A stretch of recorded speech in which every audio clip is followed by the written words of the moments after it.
시민 케인과 함께 미국 영화의 최고의 걸작으로 꼽히는 대부. 마피아들의 이야기이긴 하지만 단순한 갱스터 영화를 넘어 두고두고 회자되는 명작이 될 수 있었던 이유는 무엇일까? 줄거리는 다음과 같다. 대부의 첫 장면은 돈 콜레오네의 딸 결혼식에 찾아온 한 남자가 "나는 미국을 믿습니다" 라며 의미심장한 말을 하면서 시작한다. 그는 미국의 경찰 대신 돈 콜리오네를 찾아와 폭행당한 딸의 복수를 부탁한다. 딸은 사귀던 미국 남자에게 맞아 코뼈가 부러지고 턱뼈가 나갔다. 시민의 편이라고 믿었던 경찰은 고작 집행유예 3년을 선고했기 때문이다. 원래 대부라는 뜻은 카톨릭에서 세례 성사를 받은 사람의 후견인을 의미한다. 하지만 영화 속 대부는 문제 해결사 노릇을 하는 마피아 대부, 즉 뉴욕 일대를 주름잡는 지하세계의 왕 돈 콜리오네를 지칭한다. 대부는 복수를 부탁하는 남자에게 돈이 아닌 존경을 요구한다. 존경은 곧 대부에 대한 복종을 뜻하여 그의 가족이 된다는 의미이다. 대부에서는 그동안 할리우드에서 잔혹하게 묘사하던 냉혈인 마피아가 아니라 꽤 인간적인 괜찮은 갱스터 돈 콜리오네를 묘사한다. 영화는 결혼식에서 시작해 장례식을 거쳐 세례식으로 가면서 콜리오네 집안의 여러 가족 행사들을 통해 패밀리 비즈니스의 끈끈하고 결속력 있는 마피아의 이면을 보여준다. 패밀리를 위해서라면 끔찍한 것도 마다하지 않는데 대표적인 예가 양아들 조니의 청탁을 처리하는 장면이다. 배우가 되려는 양아들 조니에게 중요 배역을 맡겨달라며 돈 콜리오네는 부하를 시켜 영화 제작자 울츠를 협박한다. 하지만 울츠는 딱 잘라 이런 지하에 거절한다. 자신이 키운 여배우를 조니가 건드렸기 때문이다. 그래서 돈 콜리오네는 그가 가장 아끼는 에마의 머리를 잘라 그의 침대에 놔둠으로써 그를 위협한다. 피가 흥건한 침대에서 말머리를 보는 월츠는 비명을 지르고, 이 장면은 대부의 명장면이기도 하고 명대사를 탄생시킨다. 피토가 조니에게 말한다. 내가 울츠에게 그가 거절하지 못할 제안을 할 것이다. 장남 소니는 다혈질이긴 하지만 가족을 끔찍하게 아끼고, 둘째 프레도는 약간 소심한 스타일이다. 막내 마이클, 알파치노는 냉정하고 똑똑하다. 하지만 마이클은 자신이 마피아의 집안에서 태어났다는 사실을 부끄러워한다. 그러던 차에 대부 일에서 가장 중요한 제안 하나가 들어온다. 마약 사업을 하자는 솔라조의 거래가 들어오지만 돈 콜리오네는 거절한다. 그리고 우려하던 일들이 벌어진다. 마이클은 마피아의 무법성과 잔혹성을 경계했지만 아버지가 다른 마피아 조직의 테러로 부상을 당하고 목숨이 위태로워지자 생각이 달라진다. 솔라조는 자신의 제안을 거절한 돈 콜리오네가 있는 병실에서 경찰서장인 맥클러스키를 매수해서 경찰들을 다 철수시킨다. 마이클은 병실에서 암살자들을 따돌리고 부하들과 함께 온 변호사 텀에 의해 경찰서장은 하는 수 없이 물러난다. 대부를 죽이지 못한 솔라조는 협상을 제안한다. 소니는 보복으로 브루노를 죽이고 솔라조까지 죽이려 하지만 텀이 그를 만류한다.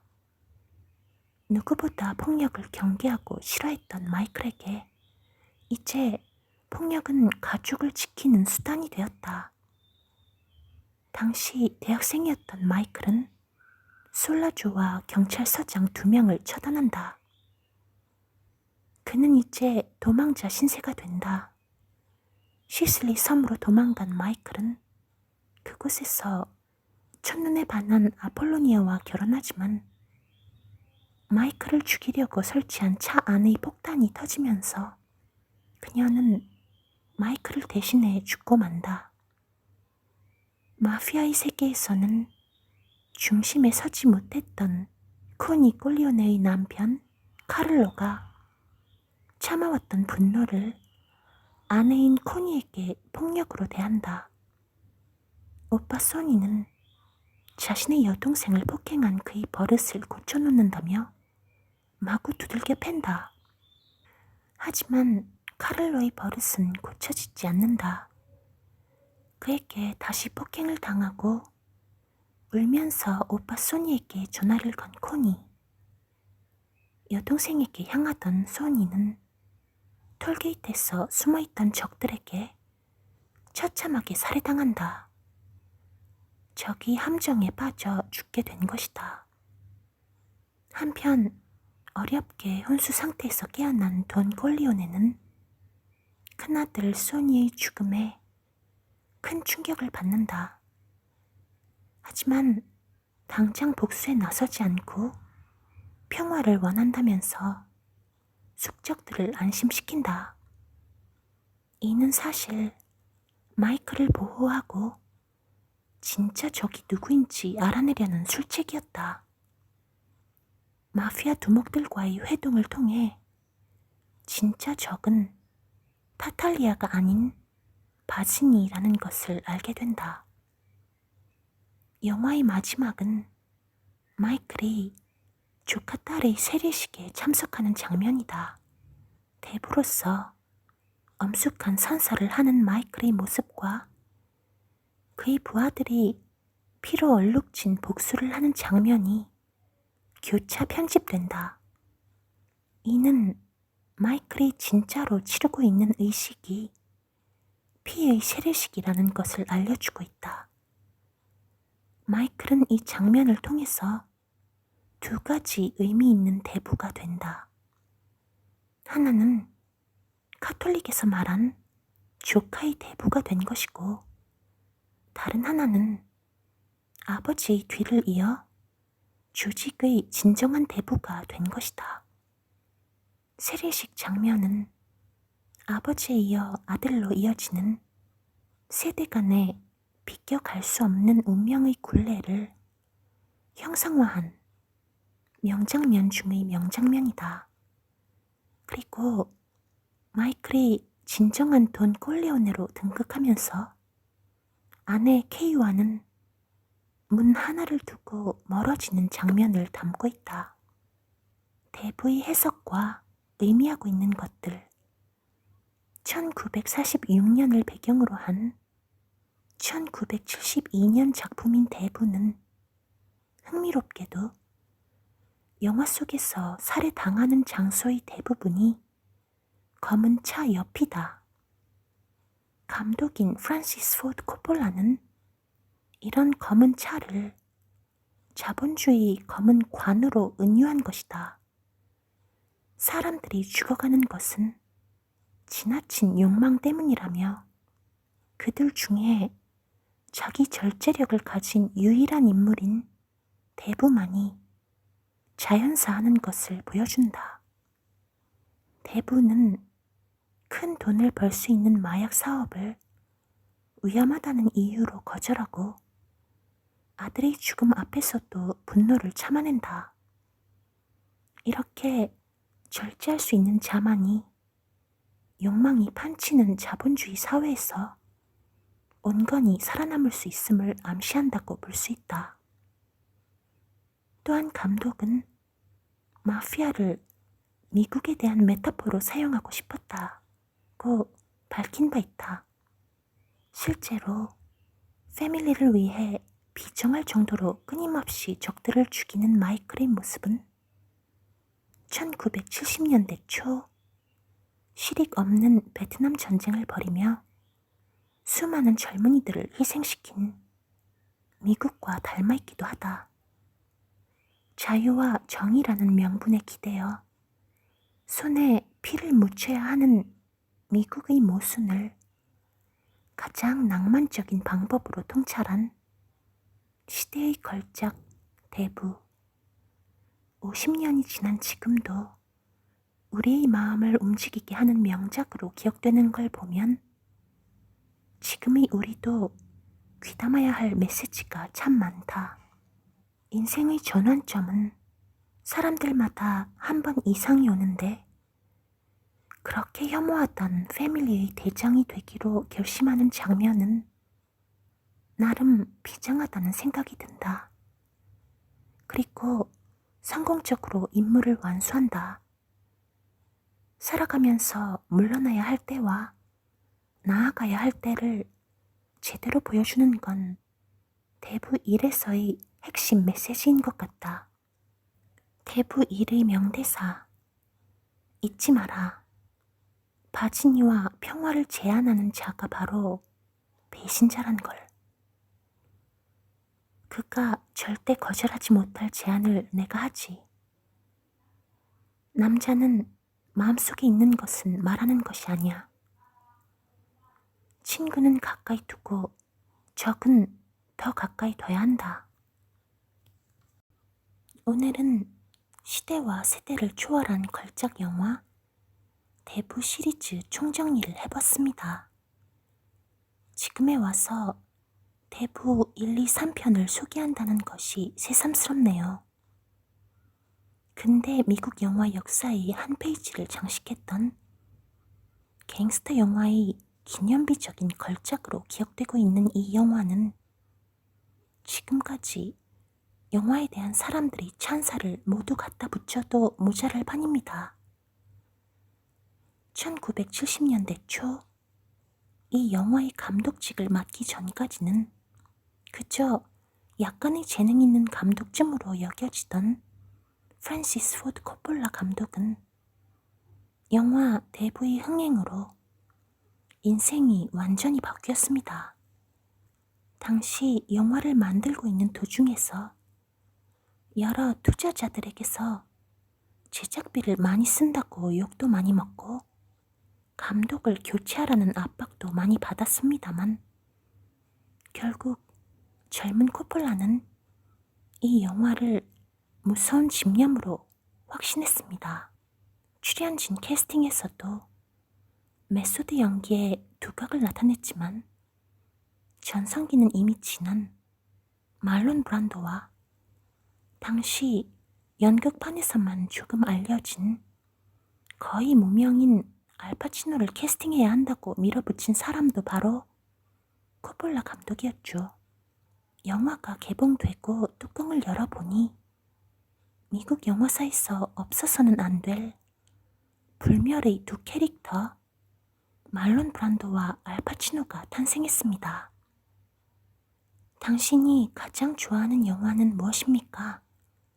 아주 가끔이지만 영화 심사원 자격으로 매체 인터뷰에서 이런 질문을 받으면 참 곤혹스럽습니다. 한마디 대답에 나의 문화적 감수성과 식견이 낱낱이 벗겨질 거라는 일종의 두려움 때문입니다. 그럼에도 불구하고 짧은 식견이 들통날 것을 각오하고 자신있게 말하는 영화는 바로 대부 1 그리고 대부 2 두 편입니다. 지금 현대에 와서 보더라도 이 두 영화는 어떤 면에서도 결코 촌스럽거나 엉성하지 않습니다. 서두르지 않는 템포 느린 갱스터 패밀리들의 사랑과 욕망 그리고 분노와 복수를 한 편의 작품 사진 같은 화면 속에 수많은 등장인물들이 모두 잘 녹아있는 멋진 영화라 하겠습니다. 아주 짧게 대부 시리즈의 이야기를 하자면 대부 1은 비토 콜레오네, 말론 브란도의 막내딸의 결혼식 장면으로 시작합니다. 대부인 그는 거대 범죄 조직을 운영하며 장남을 잃고 자신도 세상을 떠나며 새로운 대부로 마이클 콜레오네, 알파치노가 탄생하기까지의 과정을 그리고 있습니다.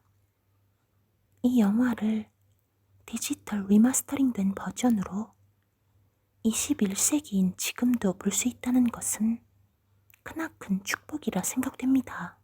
이 시리즈에서 1편만으로도 완벽한 영화라고 생각하는 사람이 많습니다만 이 위대한 텍스트는 2년 후 2편이 개봉하면서 비로소 완벽해졌습니다.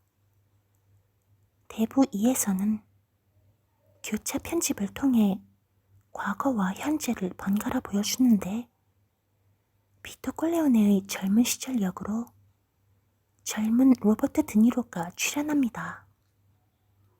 영화는 가족 모두 이탈리아 시실리에서 마피아에게 살해당하고 혼자 미국으로 건너간 9살의 비토의 모습으로 시작합니다. 미국에서 자란 비토 콜레오네는 현지의 마피아를 제거하면서 대부로 성장합니다. 비토의 뒤를 이은 작은 아들 마이클 콜레오네는 세상에서 가족을 가장 아끼지만 조직을 위해 사랑하는 형제들을 숙청하고 아내를 떠나보냅니다. 대부 3에서는 오페라 극장의 아리아 속에서 3대에 걸친 콜레오네 가문의 피 묻은 과거를 청산하기 위해 전편과는 다른 화려한 호사를 부렸지만 사실감이 떨어집니다. 마이클 콜레오네 알파치노는 그 어떤 도전에도 복수하지 않으며 합법적인 기업으로 거듭나려 하지만 세상은 그를 가만두지 않습니다. 그리고 마이클은 자신의 조직을 합법적인 기업으로 만드는 과업을 아들이 맡아주길 바라지만 아들은 오페라 가수가 되겠다고 그의 제안을 거부합니다. 이제 그의 사업을 물려받을 사람은 큰 형의 아들 빈센트 앤디 가르시아 밖에 남지 않았는데 빈센트는 매우 폭력적이고 즉흥적인 성격으로 죽은 그의 아버지와 꼭 닮았습니다. 이제 마이클의 조직이 피의 과거를 청산하는 일은 물 건너 간 걸까요? 대부는 2차 대전 이후 미국으로 들어온 이민자들의 성공과 좌절, 그리고 가족에 대한 지극한 사랑을 이야기하고 있습니다.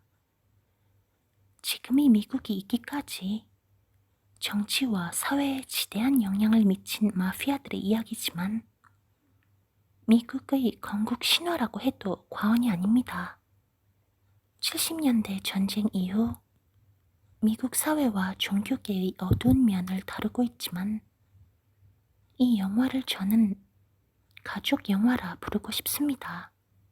시리즈의 첫 시작인 1972년부터 1990년까지 거의 20년에 걸쳐 제작되었음에도 대부분의 등장인물은 바뀌지 않고 그대로 등장합니다.